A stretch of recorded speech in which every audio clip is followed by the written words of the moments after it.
but I want to say perspective in the sense that I'm an observer of this reality. And in order for that reality to be real, there has to be a truth. Because if that reality has no foundation for us to all agree to play the game, just like if you want to play the game of Monopoly, we all have to share common rules. Those are the truths. Those are the laws, right? The juris, I guess, is what you're saying, Laura. Mhm. This is precisely what we have to beware of. Christian, welcome, Ash Talk. Great to have you here. I recognize you from the call that we were just on where Greg Braden was speaking. Ah, hi Laura. Yeah, Yes, that's I right. copied the link from there and I wanted to see what's about Cool. the meet. Well, welcome. It's great to have you here. And what we are really going to be talking about is spiritual law and how it relates in with legal as well. Because what Panda was just speaking to is the fact that before you came on, his name was different. It was under his business name of I Am Wellness. And it's relevant because I Am Wellness is the decree that I am wellness, or now I am Panda, or I am Laura J. And so it's the declaration of what we are that gives power to that thing, which is the power of the house and the figurehead at the top of it, which many would say is the God of the house, which I would like to suggest might actually be simply the grantor of domain that claims dominion over that which is dominated under the focal point of a shared fixation. And then we see how fixed words actually change the meaning of things. And if we don't understand the syntax of meanings applied to words, then we can get entrapped through consciousness. And But that's what you're saying right now, Laura, is can be interpreted. There's six people here, five different ways, six different ways. So how do we get that information out where everybody's on the same understanding, the same perspective, the same truth? if you bring it down. So basically, I am that I am, or I am jurist, je suis jurist, would be what they do not say in the office of the principal. And the office of the principal is the principal agent, the principal one over the house, the one who has right to benefit from that house. And so it has a vested interest in it because it's all about investments and it's all about securities. Securities reflecting our insecurities and why our insecurities are used against us. And it is the double entry booking accounting system that is actually the externalization of the spiritual equivalent of the public and private of what is in our heart, that is the sanctum sanctorum by what the Greeks expressed. The sanctum sanctorum is actually the heart of hearts where what is most precious and prized to us lives. It lives because it is private and it is precious and it is ours. We own it because it is our memory. It is part of us, our essence. It's part of the connection of souls and why it's so important that we actually come together and see that information is not the same or as powerful as coming into formation with all of the information that would keep us in our heads instead of in our hearts, where we can feel the resonance of truth, which is why if the heart weighs heavy, then it is not able to be fully present because it'll be in the not now moment that it's distracted by now. And in order to clear that, we've been repenting and offering praise or offering prayers or penance from popes or others connected to some lineage of a faith system that was capitalized to create the laws of the land that Panda had spoke to, that Juris is based off of within a capitalized system. So we have to understand that when we make something public by sharing it privately with a public official, we've just entered into a public-private trespass on identity, or where what we share stops being just mine and close to my heart, for now I have brought it into the public. And this is why we're in a mixed war. This is why the social media has primed us and geared us and literally groomed us to share all of our private information publicly and think that we better identify because of a certain public status. Our relationship status defines us. And then we go on to the meat market of the modern day dating world. And then we basically look to see what is most befitting, like we would some kind of piece of meat. Because we literally are then traded like stock on a market because we are stock and we're going into these different marketplaces without understanding their cultural roots and missing the cult you are part of within culture. So I guess from what I'm understanding of how you're saying this is we need to understand like essentially what game or system we're participating in order to understand how we want to operate in this world. And so often it's like we're all trapped in this game thinking we have to like fix the game or like gamify it when really there's a greater game called the spirit game and reclaiming who we truly are instead of relinquishing our power and saying no, I am this avatar. It's stepping beyond the avatar and recognizing that we have a greater purpose than just renouncing my certificate of birth or whatever. It's beyond that. It's like why that's why I put out the question last night and I didn't really get an answer was why are we here? Like what are we trying to accomplish through this legal trust stuff? And I would want to understand the game simply so that I can use it to further my spiritual agenda, which is to to bring peace and harmony on earth and build community, to have every human being express their truest essence instead of being confined to the restrictions of the system, the game that we're playing, this money thing that keeps us competing with each other instead of collaborating with each other. And so I'm looking into PMAs and using that framework to understand this is how I need to interface with the game so that I can interface with other people playing the game, but recognizing I'm still just playing the piece. I'm not the piece.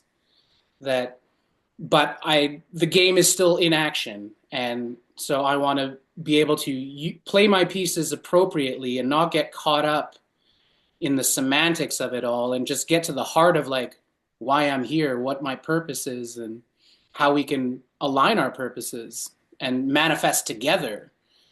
So that's where I'm coming from. How do we opt out of the system or create a better system based on spirituality and love and peace and personal growth, as opposed to fighting a system that's been around for thousands of years to do the exact opposite?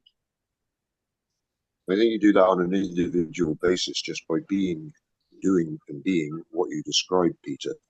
Mm-hmm. And as to how you get out of the system, you literally just get rid of your piece that they made for you and you create your own, which is the PMAs that Panda was talking about, and you create your own private trust.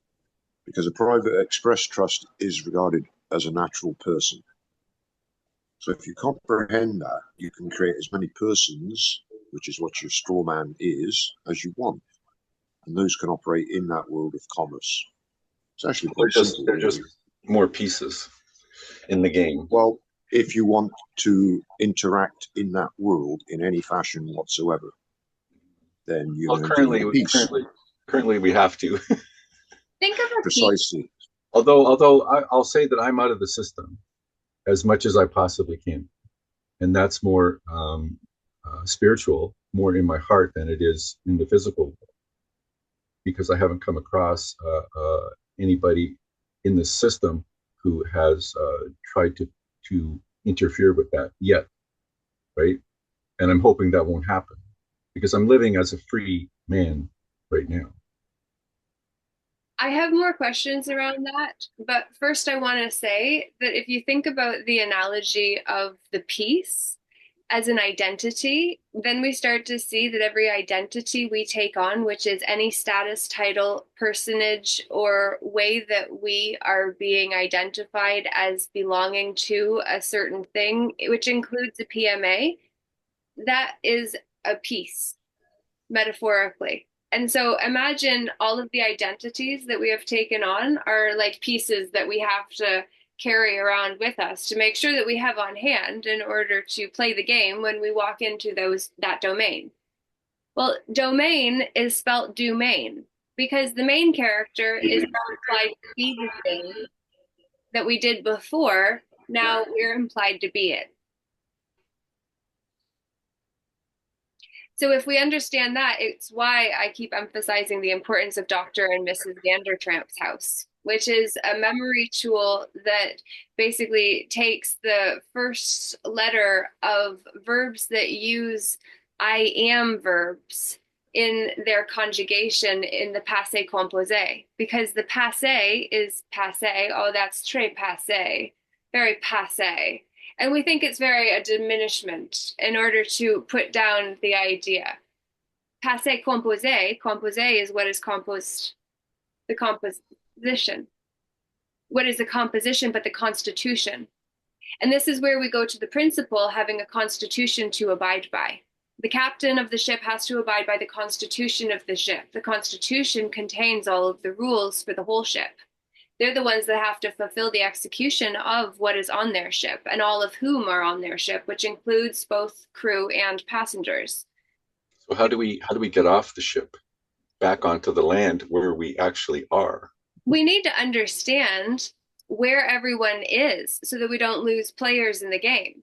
Because it kind of reminds me of a conversation of an experiment that was tried for time traveling. And basically, it was a military operation, and they filled a boat full of animals, and then they set the location. They transported them or teleported them to the location, and then they teleported them back, and they arrived back in relatively the spot that was expected.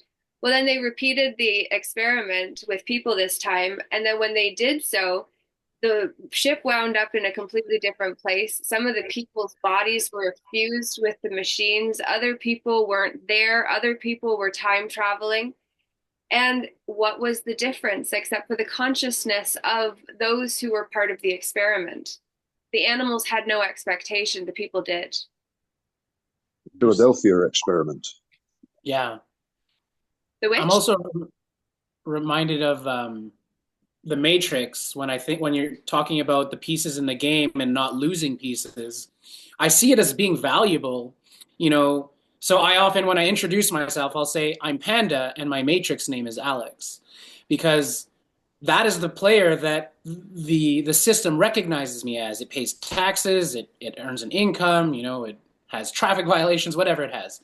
And for me, I want to maintain that because that is the relationship I have with them. I don't identify, I know who I am, and to me, having that birth certificate or driver's license doesn't change that fact. What it gives me is a leg up, actually. And so when we break free from the Matrix, we still play in it, but we have superpowers now, right? Just like Neo and all the rest of them. They're kicking ass and taking names. And so that's the way I see it, is like every now and then we can always just jump out and get back out of the Matrix. But when we want to affect change in the world, we got to jump back into the Matrix. We got to jump back in and affect change and help pull more people out and help them play their own game. It's like, hey, you don't have to play this game that's been presented in front of you. There's an opportunity outside the game to make your own game.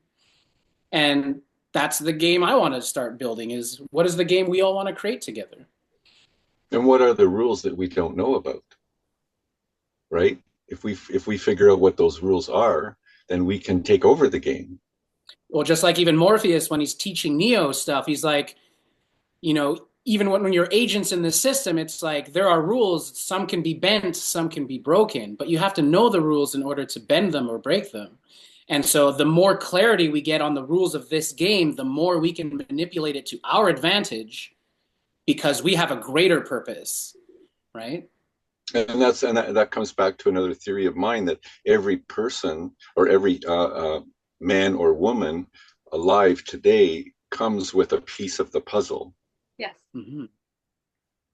And we have to get together and learn what that piece is and bring it together and share it with everyone else. Yeah. And when all of those pieces come together, we own the game. Yeah. Quite literally, which is part of why I wanted to expound on the laws of the land and to understand that language is the land gauge and jurisdiction is a reflection of juris, which is true or right, and diction, which is what is spoke or wrote. So jurisdiction is simply what is deemed true or right by those who speak it or hear it or write it. So it's how we interact with what is presented. So when you talked about truth earlier, there is a big difference between a capitalized truth. Like when I say that's Bologna, did you know that when that is said, it's actually in reference to the first university in existence? That's actually where the legal system was disseminated first through indoctrination. Well, indoctrination, Ation is the suffix about bringing form to something which was mental. In means you're sur, su, dans, devant, derrière, devant, derrière, devant, derrière, à côté de.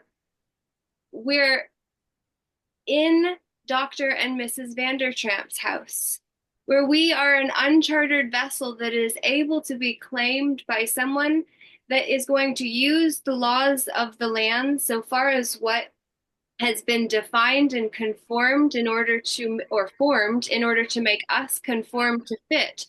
So they get their commission.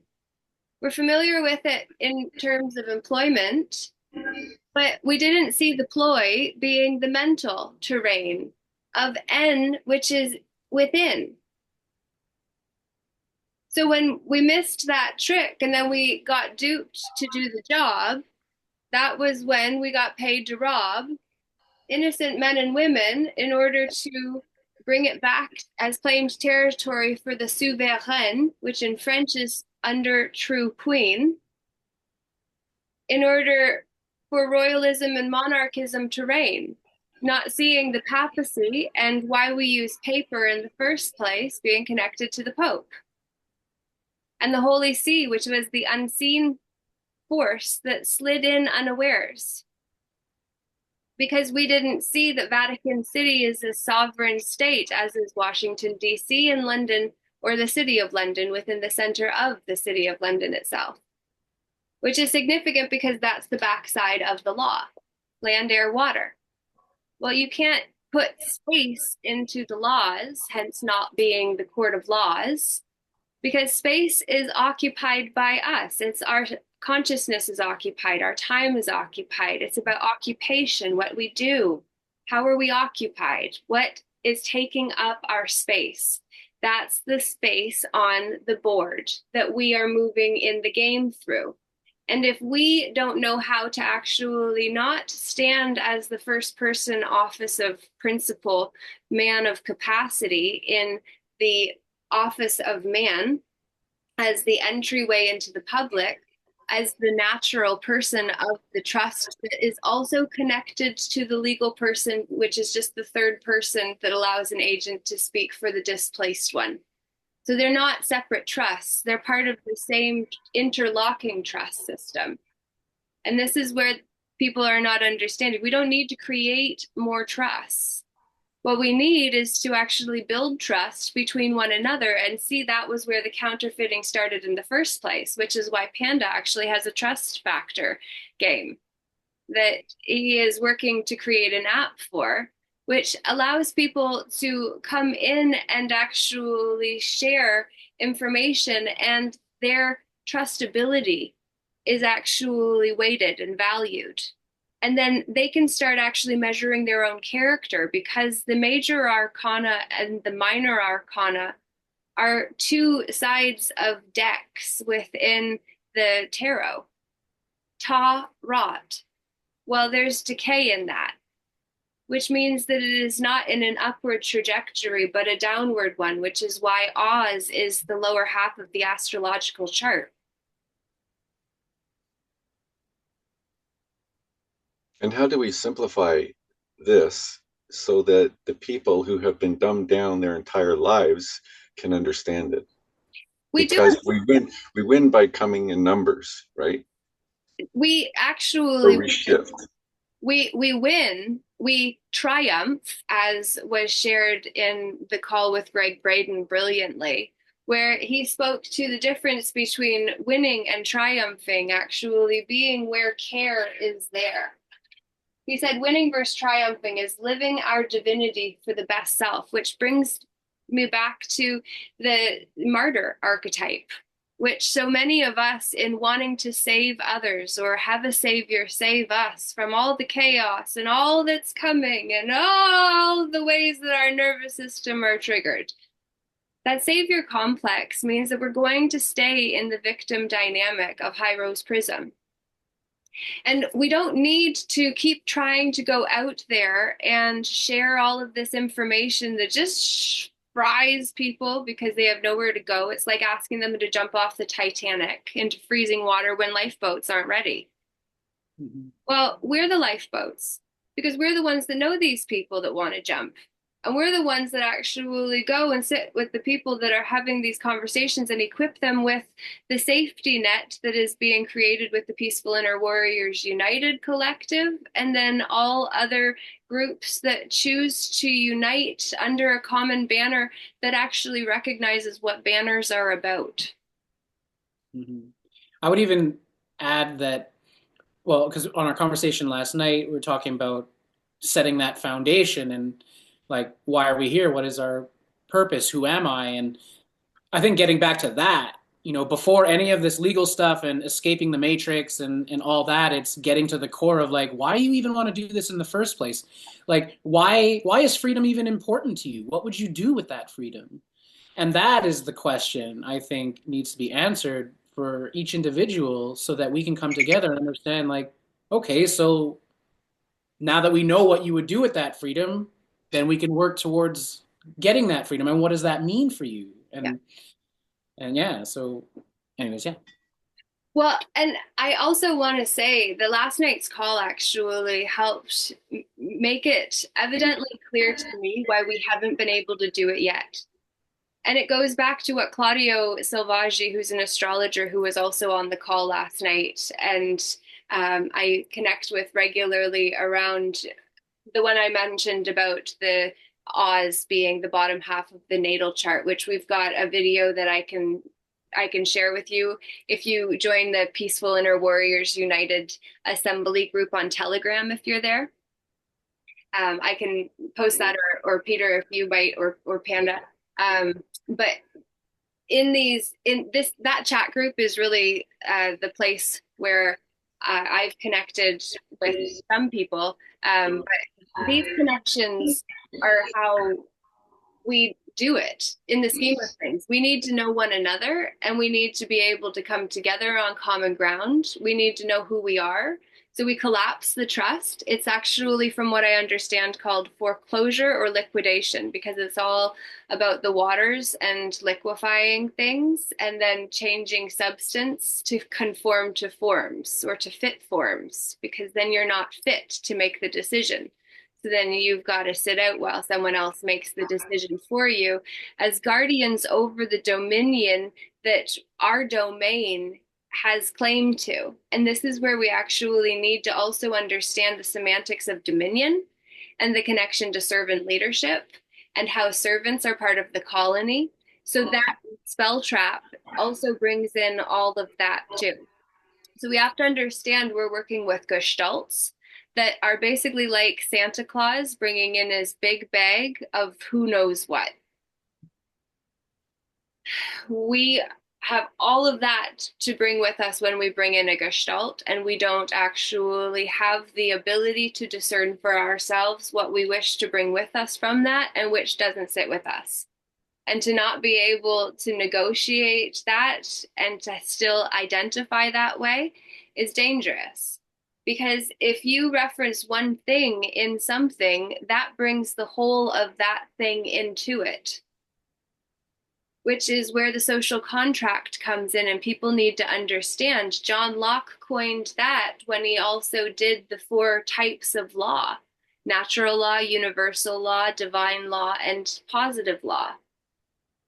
those forms of law actually were part of making us believe that we were standing on solid ground when actually we'd already invited the Pope in through the decision to use a certain word that the syntax of a high tax applied to that which we didn't track because we weren't looking for that.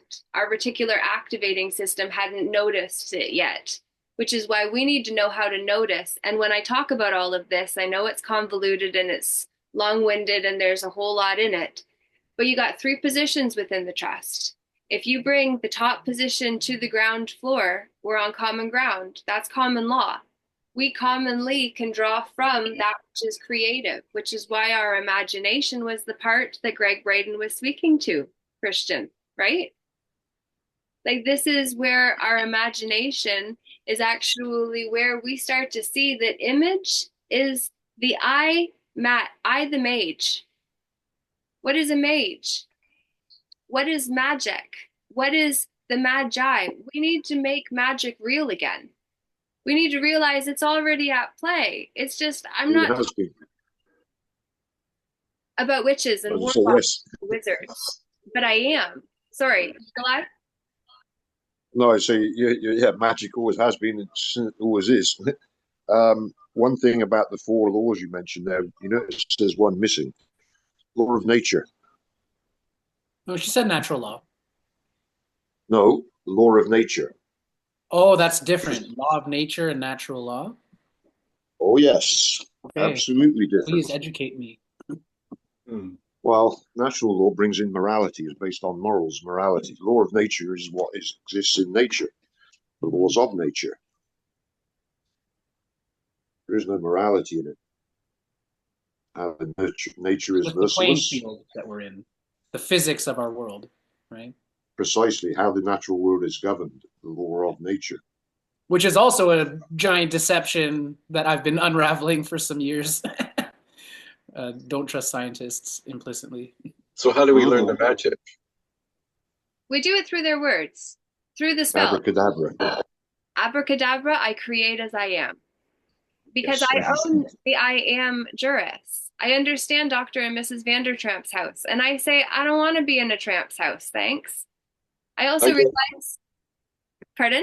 I understand the I am and the power of it, 100%. I am that I am. And something that was brought to my attention, I don't know if this is true or not, is the first I am is the male, the masculine, and the second I am is the female or the spiritual, the 2 sides of the brain. So I am that I am brings your brain and your body and your spirit together.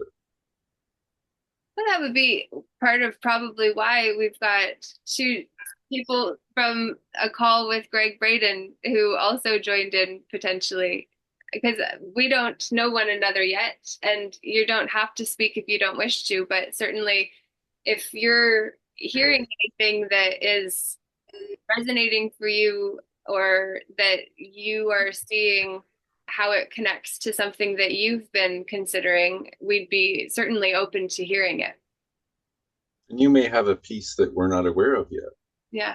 And we'd love to hear that. Absolutely.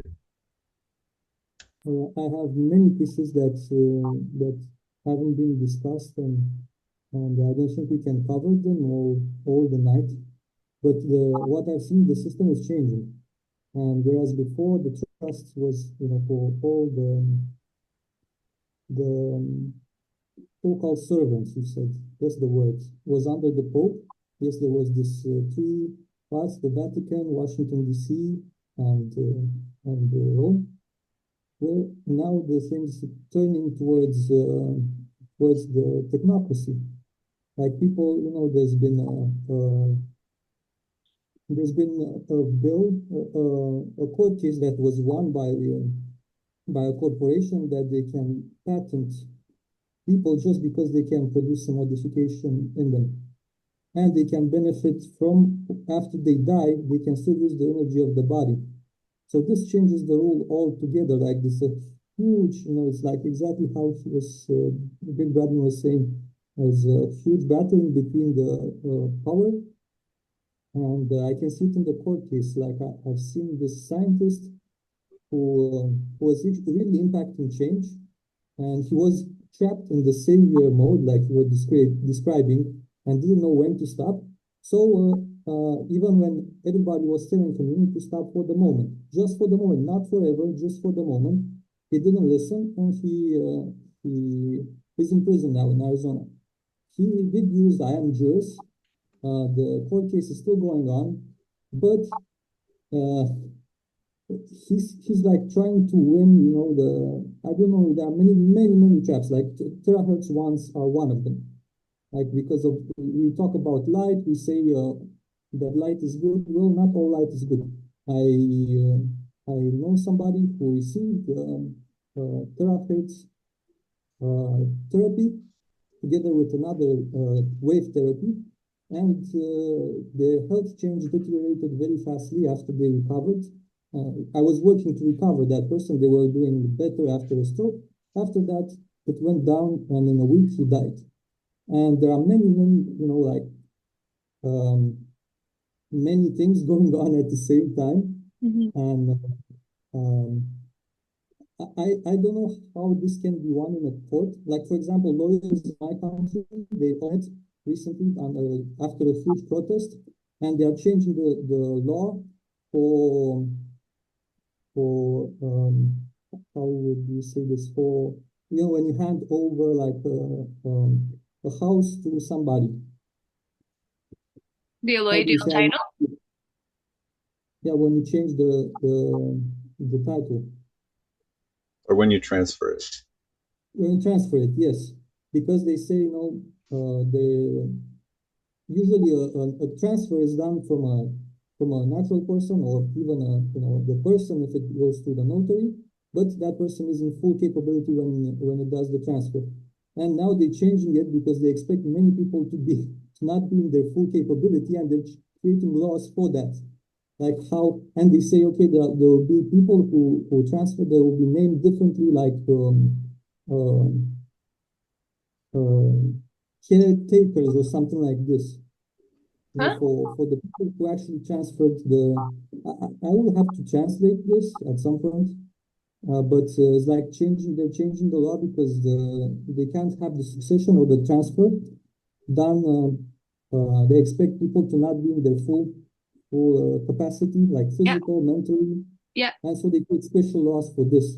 I don't know if you know anything about this. If you No. heard, and also I wanted to ask you about trust because I don't have that much information. What are the conditions to pass, for example, a property under a trust? If you can talk more about that. That's probably what they're trying to prevent, is people putting their property into a trust and then they don't have control over it anymore.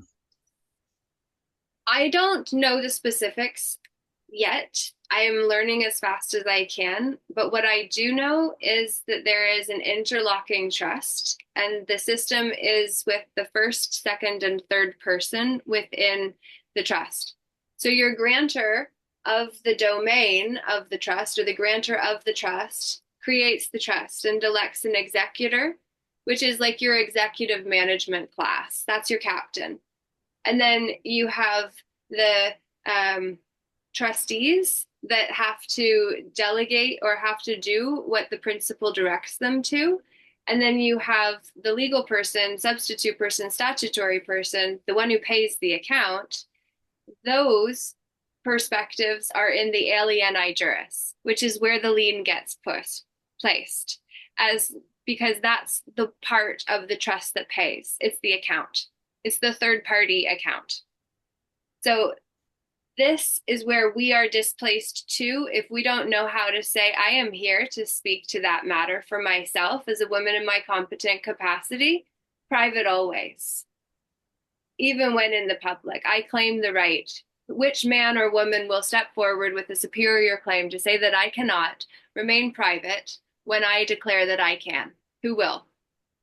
If you will, you must do so in your private capacity, because there is no titled someone able to come in to cause me harm or to come in the name of a corporation or corporate figure. You don't get to act when I'm being real with you. Socrates said there are only two things in this world, what is real and what is unreal.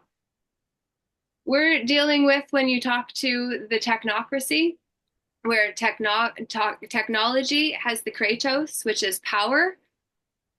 When we understand that a technocracy is replacing a quartocracy, we see that the quartocracy was the corporations, where the corporations held the power because they were bigger.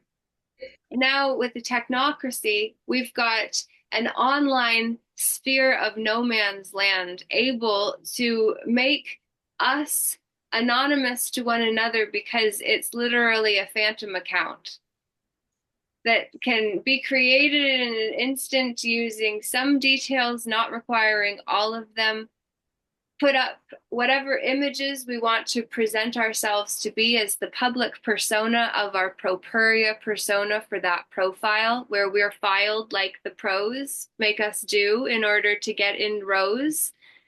Row on row, they mark our the crosses mark the spots where we died, Flanders Fields. Like literally, this is all reflective of the fact that time is the ledger that tracks who is under the claim of the one that calls the shots in order to call the time in the first place. That's what the umpire does in the baseball game. It's what the empire does in his empire. His emperor does in the empire. Isn't that wild? I believe that they're like all the countries don't want people to own land, right? So they're doing everything that they possibly can to take that power away from us. That's in order to make us feel unsafe. German New Medicine, I've mentioned this several times. I've been getting into it more because my partner's been studying it for 15 years, and it's fascinating because it talks about the tracks that our mind go on, and it talks about the three different layers of the body and the organs and how it all fits together. When someone has an issue biologically, psychologically, oftentimes they've got a program running. They're referred to as special biological programs in German New Medicine. And then they also have constellations, which then become like the astro charts of the skies, except for they're in our minds, which then become the familiar tracks that our mind go to within our own system. So those are your neural pathways. And if you've ever heard the analogy of a field of grass, neural pathways would be like walking in a field of grass. You know where you walked because nowhere else is plowed down but just that one track. Well, there's your tracks. So the more times you go down that path, then it creates a track in your mind. And then if you try to diverge off that track, part of you is going to be like, God, that one's already made. You don't have to fight against this. Like, just go down the familiar track. It's easier. Path of least resistance is definitely the ego's favorite friend. And that's what most people are doing. They're choosing comfort over freedom. Yeah. And while there is no blame in your statement specifically, it is an opportunity for us to realize that if the concept of the law of oneness is true from a different perspective, we have to see that each of us are the individuated expressions of that all, here to experience itself as us in all of its expressions. Hence, all of the personalities or the personas that we can wear in the public, where we get to play different roles. And when we were kids, we were groomed for it by playing house and playing doctor and playing what we would do when we actually became adult, when we were able to fulfill the roles as true identities compared to just made up identities when we were a kid. So really what we went from was playing house or playing dress up or make believe when we were kids into then working for a corporate structure where if you ever asked me to climb a corporate ladder, I'd have to see some paperwork in order to know where I was supposed to stand. Well, that doesn't make any sense, except for it does. So you had mentioned yesterday in the meeting, in the call, that there were traps. Can you share what those traps are? The traps, the name, the one that I think is the biggest one that we're all getting stuck on, and part of the reason that I say natural law is not actually above what is common to us all, which is not the English common law that was capitalized on by the English crown. I'm referring to the common law that is common to us all. If it's been specified, it's been claimed. If it's been claimed, then I have to make a superior claim to the claim that is already in existence in order to contest the claim in existence, in order for my claim to then stand as superior, unless someone else makes a counterclaim, and then at which point we'll be on the chessboard going back and forth until someone's king gets taken off the page. That determines who won, who is true, who is right, who has juris. That is when we actually get to who claimed the land and gets to make the laws of the land, because me casa a me casa. I'm just kidding. But like my castle, my rules was what I was going for, right? So if it's There's so my much more rule, to this. pardon? There is so much more to this topic. When you talk about claiming land and things, right? This relates to what I was saying about being a signatory Indian, tribal custom and usage. See, all of this that we're discussing is all in the Roman venue. It's all Roman law that we're discussing, talking about getting out of and things. You have a prior heritage. Each and every one of you come from a clan. Clan makes up a tribe, and tribe is a sovereign nation. You can even just leave it at a tribe. If you look at Webster's tribe, a nation of savages. See, I am a savage. I don't even claim to be a man because, again, that word man comes from where? The Bible, which isn't my religion, it is not my law. So it comes to the comprehension of words, terms. Religion means law. Whatever your religion is your law. As far as claiming land goes, nobody can claim the land, as the Indians have always told you, right? What you can lay claim to is the title, and that is held by the women, the head clan mothers. They are the landlords to their territories in the Latin English, if you want to put it that way.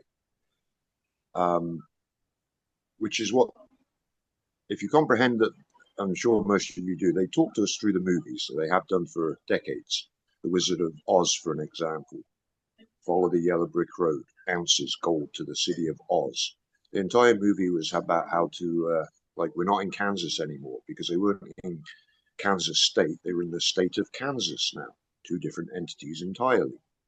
So that thing was all about the law, and it was showing the people to follow the money and how they could regain what they'd lost. The movie Matrix is another excellent one. That's showing you all about the Roman world of legal dead fictions. The Avatar that we're talking about, well, that's what the movie was all about. Meanwhile, your body's in a coffin and having all your energy sucked off to support the machines, which is exactly what's going on under that system. The movie Avatar was showing you international law, but it was showing you from the tribal perspective. Under international law, there are 5 basic clans that make up a tribe. In the movie, he joined their clan. They had a chief. The chief wasn't the boss, though, as they showed you. His wife, the head clan mother of the clan, was the queen, which relates to this aspect of sovereignty, and people want to everybody's their own sovereign in that, which is why I brought up the point about law of nature. Because when you look at nature, throughout the animal kingdoms, they're all ruled by the female. So given that, that is the creator's system of governance, which no one can deny because that is what you find amongst the animal kingdoms. Savage comes from the word silvictus. Silvictus means those who live amongst the trees. And if you're living amongst the trees, then you're living under the law of nature. So everything that they've done to the Indian in the last 500 years, they did to us as white tribal peoples in Europe prior to that. That thing you hear about the Spanish Inquisition, where they were burning witches at the stake. What is a witch? Someone that can cast spells and control the forces of nature, which is what clan mothers had the power to do, control the forces of nature to keep the peace. as opposed to the Roman way of doing things, which is using armies, bullets, mind control to keep the peace, right? See, the Creator's way is all about love. It's inclusive. As Meredith used to say, the Indian religion is the one religion in the world that has no color lines. Didn't matter the color of your skin. If you're, for example, from the Wolf clan and you're from the white tribe, anybody that was from the red tribe, the black tribe, the yellow tribe, if they were from the Wolf clan, they were your immediate family, brother and sister. Because it is all inclusive. There is no color lines. It has A nothing lot to of do people with talk it. about classism in that, though. Yes, they do. Mm-hmm. It doesn't mean that they know what they're talking about, though, does it? Well, no, but there is also the element to high and low languages, and this being the serpent's tongue and the splitting of. Absolutely, absolutely. See, this is really one of the innate problems that we face using the English language. The English language is a singular thought concept language. It's reasoned in the compartmentive, and it's spoken in duality. Why the Indian used to say the white man speaks with forked tongue, because he does. It's in their language. You literally, if you can comprehend that the original tribal languages, which we all spoke at one point, we all come from clans and tribes, they are multiple thought concept languages, which then speaking those forces you to think in multiple thought concepts. Whereas the Romans are limited to a singular thought concept language that's reasoned in the compartmented. Church here, state there, everything's in its own box, which under tribal language and thinking, because it is a multiple thought, is far superior. It's why the Indians always knew what the white man was talking about, because they're operating on a multiple thought concept language. Whereas we're restricted using this language, period, to a singular thought concept language. It doesn't even compare. Mm.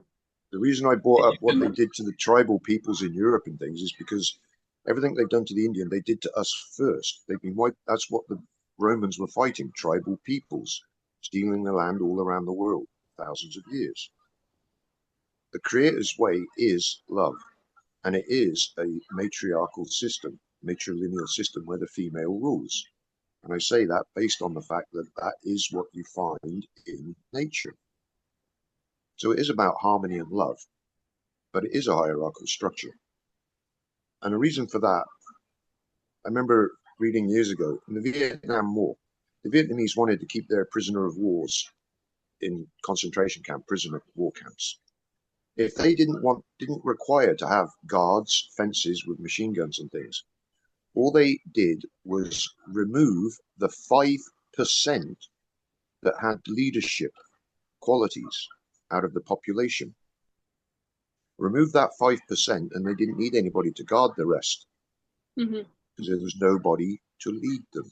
Yeah. And that's So why in chess you remove the king. Yes, but see, yeah. So Yeah, whatever the reason the Creator made it that way, I don't know, but it is that way. Unfortunately, most of our brothers and sisters cannot actually take care of themselves, as is evidenced by the fact that they only had to remove 5%. at this time. But we have the ability to create a cultural evolution, and it is literally a cultural shift in curriculum, in content, in connection. So we're doing it by coming together for such a call as this. So, Christian, I'm really glad that you spontaneously chose to join us and would really love to hear your feedback if you wanted to share after the call as well, so you're not feeling on the spot. And just because this is being recorded, I also put it out to those who listen back to the replay and hear all that has been shared and wonder how you could have gotten the room. And the way that you get in the room is you connect with those who are also getting invited. And it's basically not about what we know in this life, but about who we know. We've always been told.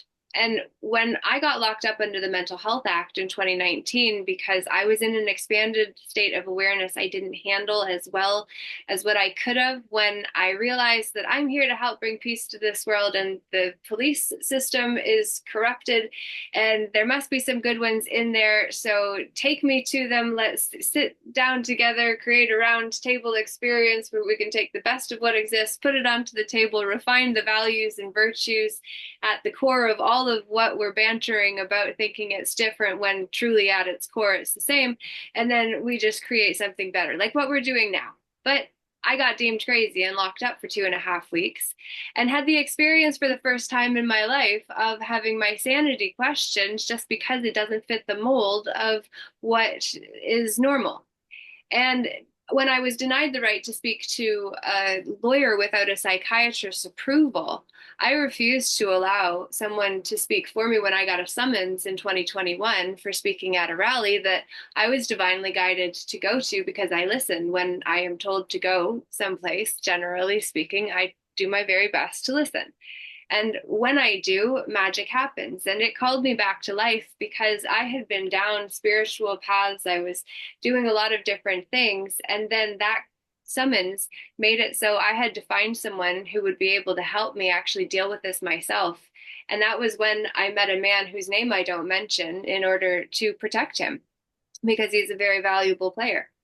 And we're all very valuable players. And it's just the fact that when we talk about the sanctum sanctorum, the private place in our heart, oftentimes we don't put out that which has been kept safe previously.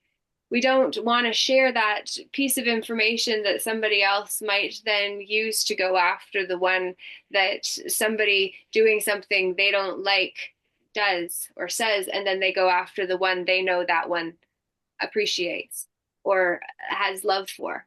And so this is the danger, and always has been, when we talk about the Inquisitions of the past, which were a section of the Roman Catholic Church. And when we understand that Rome never fell, it was just a changing contract between the East and the West, and the division of that which was a res publica that comes from what it means to be a public affair or the public thing, and then made it into instead a de facto government that relies on factories as factors to make us believe the court factors, which are also known as court Jews, that would draw us into the theater of oppression that we're playing with our real lives. And I have been accused of being racist or anti-Semitic by saying such a thing as a court Jew, which has apparently been deemed a conspiracy theorist, except for when you actually go back to what it means to actually have been a court Jew, it means that you worked for the court. It means that you worked for the king and you got to have special privileges in order to do your work, to do your job. Even though other Jews were not granted certain privileges, the court Jews were, because they were lending money to the elite. They were lending money to the ones that had the ability to give access to, which is why we've always heard it's not what you know in this life, it's who you know. And more significantly, who wants to know you. Because when we become valuable players, because we don't overshare, we don't share with people that don't care and just want to use what is most precious to us. When we understand how to navigate a realm that was like that, and now we're calling to order by saying, no. The law of oneness says that we're all connected, which means hurting you hurts me, which means that if we've got beef, let's settle it privately. Let's not have these public showdowns to try to call one another out based on where we were when we did the thing that we did then, and instead say, I wouldn't do it again. I learned.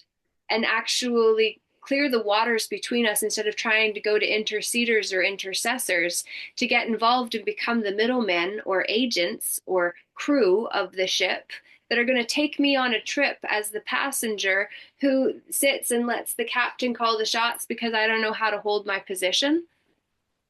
I think not. And I don't mean a K-N-O-T of the knot that you tie when you're on the boat. I'm saying it is time for us to stop letting these words trick us And those who have been tricking us, we need to make sure that we don't become the angry mob of consciousness that comes out and causes harm to one another because they did this to us. And we then get to stay the victim, take on the karma of persecuting someone that was doing their best based on what they knew and their own weaknesses, because all of those have been exploited. And they can't do anything to us unless we agree. We have to allow that to happen. So we have to take that responsibility. It's nothing that they've done to us. It's everything that we've allowed them to do. And that's that piece. You know, a lot of people, they want freedom, but they never talk about the responsibility part. It's, I mean, you got to own your shit, the good and the bad and the ugly, right? And but that's very powerful when we can stand in that and then we can do something about it. But as long as we play victim and they're perpetrating, then all it is just a war. And that's why all this, I'm understanding this law system is really just, we're on a warship, you know, and everything is at war. And that's why they continue to use these things against us, because they're saying the place is not safe. We have to be in this state of emergency. So we have to control everybody until the peace is made. And so it's up to us to bring peace, but we're not going to bring peace by bringing war. 100%. Well, they worship. Worship. Yeah, I worship. Exactly. Let me worship you with iconography and iconology and iconism and all of these ways that I can icon you Yeah. and get you captivated by the idol that I idle my eyes on, instead of looking at the guru within waiting to emerge through the lived experience that my knowledge can take me to the ledge of. For knowledge is the ledge of the edge. I know because someone else said it was as far as I could go, or they could. So they said that was the best I could do too, naturally, because they're the best, right? Except for what has been written was just the best of what existed until something superior came along to disprove that which was proven before based on the best of what existed then, to then now suddenly say, okay, no, my new hypothesis suggests otherwise. And now science changes to say this is the new norm. Wild. And the I just want analogy with the English language is what the pharmaceutical company has done. It's reduced everything to a single part instead of looking at the whole. Yeah, and actually, Panda, you had mentioned peace, and so much focus now is on peace because we want to know where our peace fits. We want to have peace. We want to be able to make sure we're not just a piece to someone that wants to take and use us in this usufructuary system where we're going to the stock market in order to pick up tonight's beef, you know? And it's just crazy when we see how disrespectful the courting system has become intentionally, both within the court system and the dating realm. And then we see that fructing one another, I am not being rude, though fornicating under carnal knowledge is a way you can use fuck in an appropriate way because it's useful. For unnatural carnal knowledge, you said? Fornicating under contract of king is another way, yes. Okay, I remember hearing it as for unnatural carnal knowledge. Fornicating under carnal knowledge. Yeah, carnal because it's physical, it's carnal. It's just here, it's human, it's positive law. Positive has a negative. Well, right now in this moment, when I share with you my dia tree concept as to why when you said Indian, I break the word down for the first time today to say India N being the nation for the Asian state. Carry on. Well, I've seen that coming in there. I wanted to break that down where that came from. Okay, Columbus supposedly discovers India. That's why they're called Indians. It's not quite true, though. When he first spotted the savages, the Carib Indians, per se, he described them as los sin Dios, those without God, which was a true statement at the time because God's in the Bible on his arm, right? He hasn't converted the Indians yet. Los Indios, Sindios, indigenous, Indios, Indian, comes from those without God. Los sin Dios. Well, Dios, God, Interesting. is the grantor of domain that claimed domain. No one claimed this domain. They have no God. They need one. Panda. That's precisely right. That's what he called him. Los sin, those without God. I don't know if anyone's familiar with the theories around Tartaria. Oh yes. Okay, so my understanding, or the way I'm looking at history now in this framework, the reason they called them Indians, aside from the language spells, was that slavery was being done through the East India Trade Company. So when they're sailing around the world and discovering new land, what they're really doing is claiming people as their property and calling them Indians. So when they came, they didn't mistake it for India. They're just, we're here and we own you because we own the land and everything that's on the land. And yes, they claimed that's what they write in their contracts. So when the Indian Act is because the East India Trading Company came and said, this is ours and everything on it. And because the indigenous claim to be part of the land, they're like, we are the land. They're like, well, if you're the land and we own the land, we stake claim to it, then you're our property. And this is where they twist things. And I'm that's my theory anyways, on terms of why they call them Indians. State. Yes. Just wanted to say, like in regards to Columbus, like we were all taught in school, Columbus was setting sail looking for India, right? Passage to India. Well, when Columbus was alive, India did not exist. It was called Hindustan. It didn't get to be called India until 102 years after his death. So, I mean, it begs the question, how in the hell could he be looking for India? The place doesn't exist. It didn't. When he left port, he already had, before he even left port, he had detailed maps of the coastline, latitude and longitude of where he was going to. He knew exactly where he was going to before he ever left port. He'd been ciphered as a pirate by the Spanish royalty and sent to, because there'd been trade going on, you see, between the Red Tribe and the White Tribe for over 1,000 years prior to Columbus. He was sent on a mission to wipe out the Indians that the White Tribe had an agreement with the Red Tribe, a trade agreement, which the Romans inherited when they purchased back title to the old Roman Empire in 1492. So there's a lot of history none of you are aware of, right? That they deliberately obviously don't teach because they don't want to know. 1492, the Romans, direct descendants of the Romans, purchased back title to the old Roman Empire. Okay, Rome fell in 408 when they say a Visigoth named Alaric sacked Rome. And that's the beginning of the Dark Ages, if you've ever heard of the Dark Ages.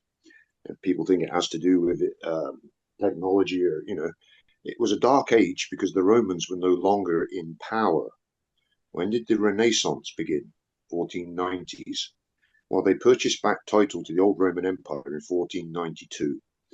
In 1491, sorry. 1492, Columbus was ciphered as a pirate and sent. They also, as part of that deal to buy back title to their old empire, they inherited the trade agreement that the White Tribe had with the Red Tribe. But the Romans could not afford to pay them. So rather than paying them what they owed them, they ciphered Columbus as a pirate, because pirates can break the law, and sent him over there to wipe out those Indians so there would be nobody on that side to bring up the matter of this trade agreement. 1493, the Te Deum was signed, and the Vatican transferred its responsibilities as the world court for the tribes of the world to The Hague. And then in 1494, the secular treaty of Tordesillas was signed, and that was signed to close the history books on all the time prior to 1494. Which is why you ask, like most modern day historians and that, they tell you they can't go back beyond that period in time, because they literally can't. They're not allowed to, sort of thing, right? Because then you'd be getting into exposing history that they do not want exposed. Like I said, there's a whole lot of stuff I could tell you guys, but I don't think you're really ready for it. I'm ready for anything, but Oh, me too. This is fascinating.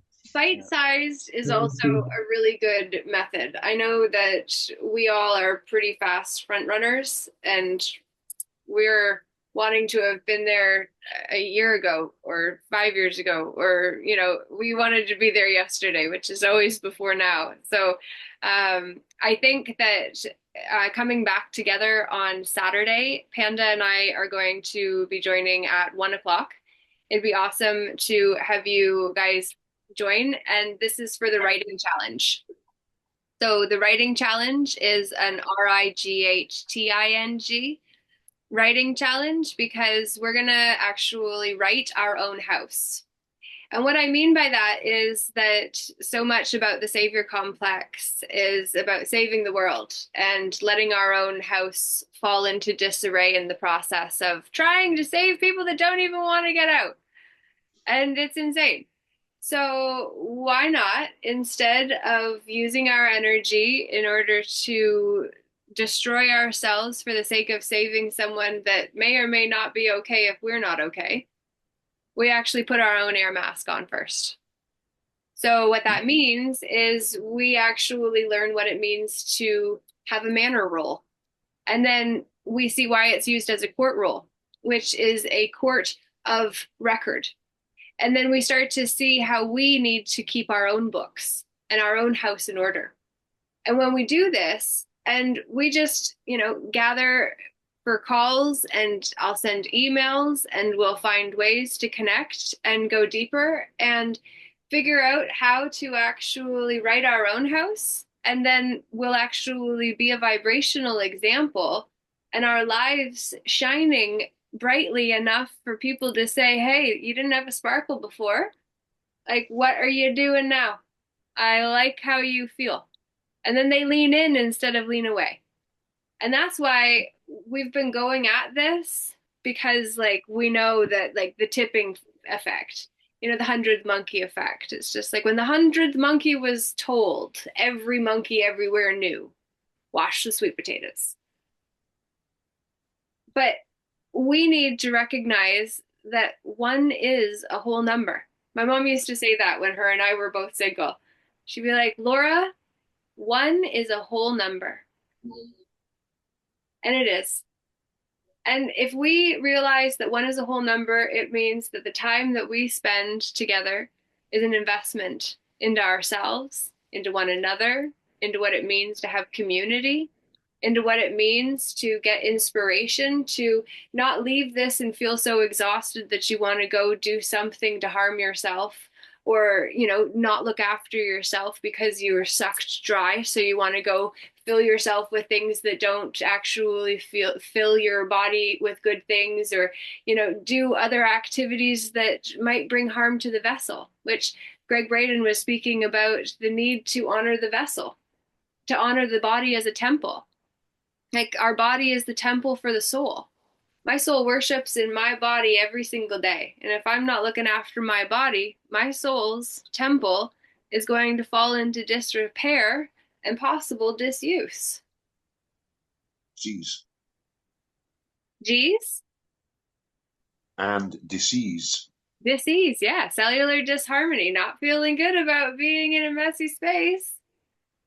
Yeah. So we're going to get our house in order. And I think that if we do it in good company, then we can actually put all of this into perspective in a way that it's conversational. It's not a tutorial. It's not an educational. It's not a, oh my God, leave needing to hold on to walls to stay up. And still things be shaking because your whole foundation of the paradigm that you had prior is no longer there to support you in the way that you thought that it would. Like these trap doors that from my vantage point, and as far as I have went down the rabbit holes to find a foxhole that I genuinely believe will help us be able to rectify all of what is going on, but we need to do it together. Because one tries to do it, you put a bullet through something of theirs and they don't walk anymore. Done. But you connect with someone that took time to connect with each of the ones that could know too. And we did it in a way where our nervous system was settled.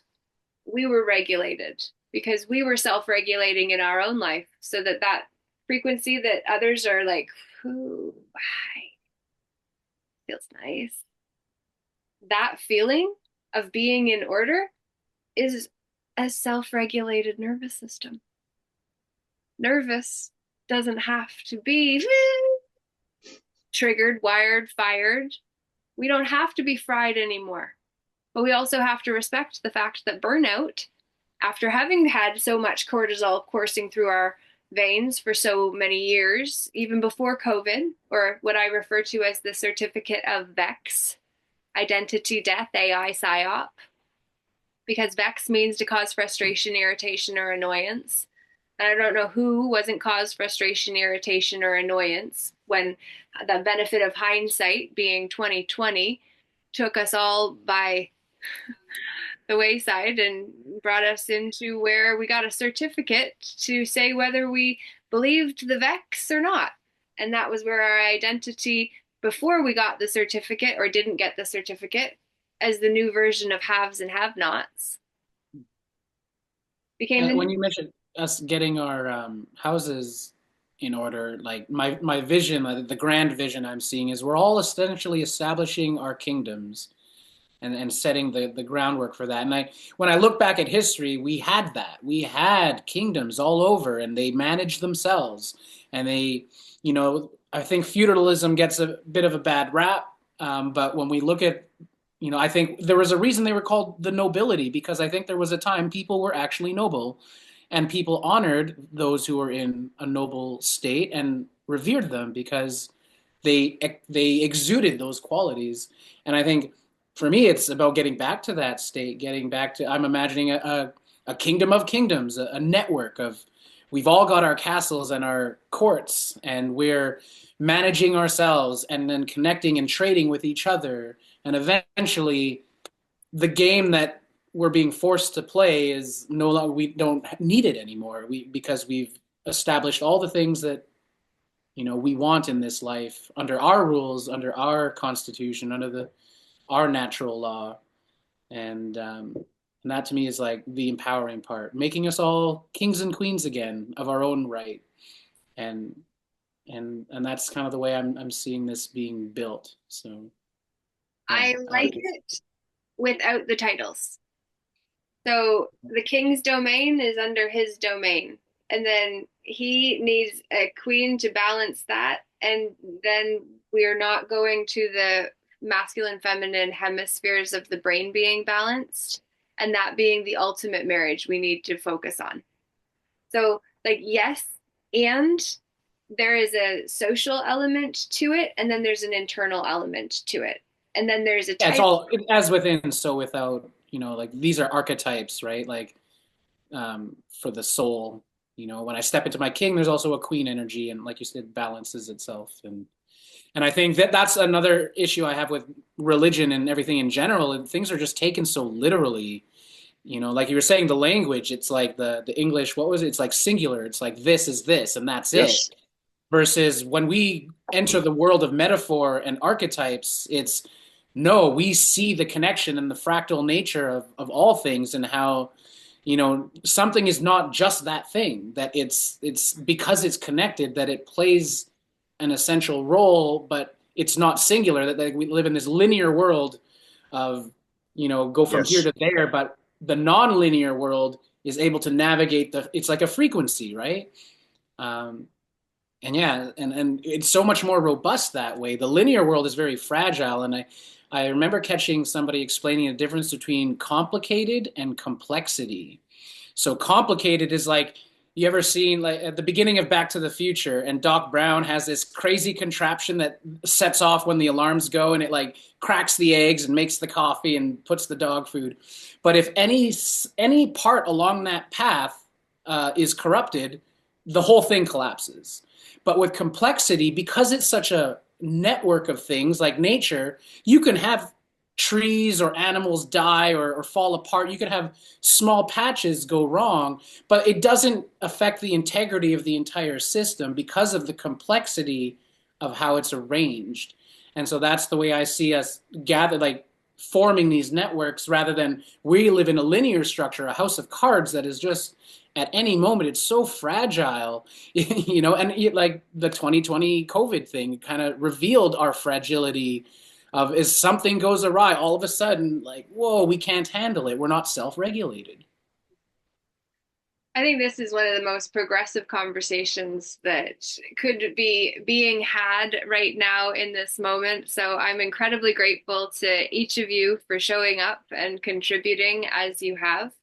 And I would really love to have you on the call on Saturday where we can continue, or any of the other calls that we'll be having. And what will be happening throughout the month as well is we'll be working towards actually having another music project. So it'll be bringing artists together. So really helping the artists that would benefit from healing their own energetic signature and their lyrics, and using empowered storytelling, which is a method that I've been developing around the sacred sojourn of the soul, which is my adaptation of the hero's journey. And then we've got Claudio, who has a tarot deck that has an astrological focus, and my friend Maria Rose, not Maria, sorry, Rosemary. Interesting. Totally switched that around. But she just created another card deck, and I got it this week as well. So what I'm looking to do is really marry a lot of worlds, and also not marry any, because then we start to understand that a joinder and an enjoinder between a man and a woman and God, and that brings in the middleman, that we didn't understand what contract law was, when its very essence is about a contracted state versus an expanded state, which is what we're moving more towards. So instead of limiting ourselves based on other people's limitations and restrictions moving forward, now we're going to actually learn and gain the confidence to be able to take up our pen and right our own wrongs. So what is not how we wish it to be, we will it to be with our will. And we remember our own magnetism. And I think when we do that, we really we flip the table entirely. No, I am not bending over any longer so that you can have a board on my back. Thanks. I'll choose to be on the board myself. In fact, I don't think there's a board necessary. I don't really like being bored. I don't ever get bored. Like, I got enough going on in my head all the time that I don't get bored. But it's a state. So when we kind of get into that space of being creative and then also respectful of people's time and wanting to say, I really appreciate your joining today, and I want to wrap it up because I've got a call at 2 o'clock, and it's been a morning of meetings, and I'm really grateful that our minds, hearts, and souls were able to connect today, and really look forward to where we go from here. Absolutely. I've fully enjoyed this and looking forward to Saturday. Yay. Thank you. Thank you. Bye. Thank you all. Thank you so much. Thank you so much for joining us, Christian. It's a pleasure. And are you on Telegram? Yeah, I'm on Telegram. Oh, perfect. Okay. If you go to PIWU group, that's the Peaceful Inner Warriors United Telegram group that I started, or United Assembly. So that's where you can also interact, and you can put forward questions or contributions. What stood out from today, if you wanted to share any reflections? We'd love to see it. We're all in it. So would love for you to join us there, and anyone else listening as well. Same goes to you. Woo. Have a good one. You too. Thank you Thank for you. preparing this, Yeah. Laura.